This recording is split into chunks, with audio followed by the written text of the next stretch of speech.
Howdy y'all, welcome to Baking Something Sweet. I'm your host Sam Samuels, and today I got a recipe from Ted Lasso himself, his super secret shortbread recipe. Now I am a huge fan of Theodore, me and him go way back, and I was so excited for him when he showed up on that English football team and he was making that TV show of his. Made me very proud as a Southern boy to another Southern boy. So this recipe is actually super simple. We're just gonna need 5 ingredients. What I got for you today is 2 sticks of softened butter in a glass bowl. This is where we're gonna be doing all our mixing, and today we're gonna be mixing by hand. Shouldn't be that hard. I've also got 2/3 cup of sugar. I've got 2 cups of flour. I got a teaspoon of salt, and we're also gonna be doing a teaspoon of vanilla. Now the first thing we got our oven preheating to 325 degrees Fahrenheit. Remember, always preheat your oven first. Always a terrible mistake to get done mixing everything and then your oven's not preheated. We're gonna need to take this softened butter and we're gonna need to mix it until it's almost a whipped consistency, but we don't quite want to whip it. So it's gonna be soft and it's gonna be malleable. Now I don't know if you can see that, but we're getting kind of a whipped consistency. I still need to go a little bit more. Now here's the secret. If your butter's a little too hard, you can put it in the microwave for about 60 seconds. Now you might be saying, Sam Samuel, 60 seconds for butter, it's just gonna be liquid. Here's the secret. Put it on power level 3. Power level 3 is gonna turn on the heating element for a little bit and then turn it off for a little bit. So what those power levels do is it cycles the power on and off. So power level 3, to my understanding, is 3 seconds on, 7 seconds off.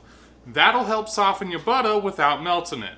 So now that we got our butter all whipped up, it's nice, it's smooth, it's malleable, there's nothing too strong holding it together. We're gonna be adding our salt to it. Now there's always the debate, should you be using salted butter versus unsalted butter? And in my opinion, it's all about taste and preference. You should be tasting your dishes while you're baking them, seeing if it has enough salt for you or if it doesn't have enough salt for you. Now always remember, you can add salt, but you can't take salt away. So that's why some people prefer to use the unsalted butter so they can measure out exactly how much salt they might want. Now I'm gonna be mixing in my teaspoon of vanilla and my 2/3 cup of sugar. Now we've got our butter and our sugar creamed together. We're gonna be throwing the flour in, and we're just gonna be mixing it until it's a shaggy dough. We don't want it super smooth, we still want it a little bit crumbly. That's gonna add that crumbly texture when we go to bake it. Now this is exactly what we're going for. You can see there's no obvious places where you can see just flour. It's been incorporated pretty well, but it's still not one solid clump. There's still some shagginess in the dough. It still crumbles a little bit. So I'm gonna throw this in my baking pan. Now I'd prefer a square baking pan. I unfortunately don't have one at this time. And I would also prefer if I had parchment paper. Again, don't have that at this time. So I've very lightly greased this baking pan. I'm gonna press it into the baking pan so it's all flush. And it's gonna be in one solid unit. Now I just went ahead, I used a separate spatula that had a flat bottom and a bit of an angle so I could press this down. You can see it's one flat, level, coherent piece. I'm gonna throw this into the oven, 325 for 35 minutes. We're going low and slow on this one, baby. And you know what these are gonna be at the end? They're gonna be bussin' for real, for real.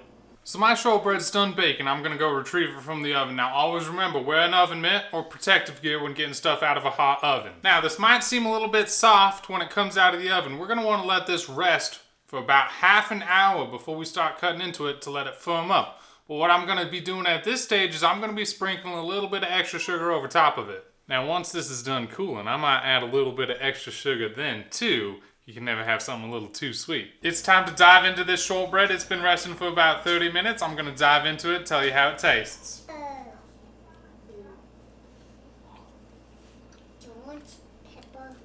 That is just delightful. Now my little taste tester here also gave it a huge thumbs up, and my wife said it was delectable. So try yourself some of Theodore Lasso's famous shortbread. It will not disappoint at any gathering you got coming up for the holidays.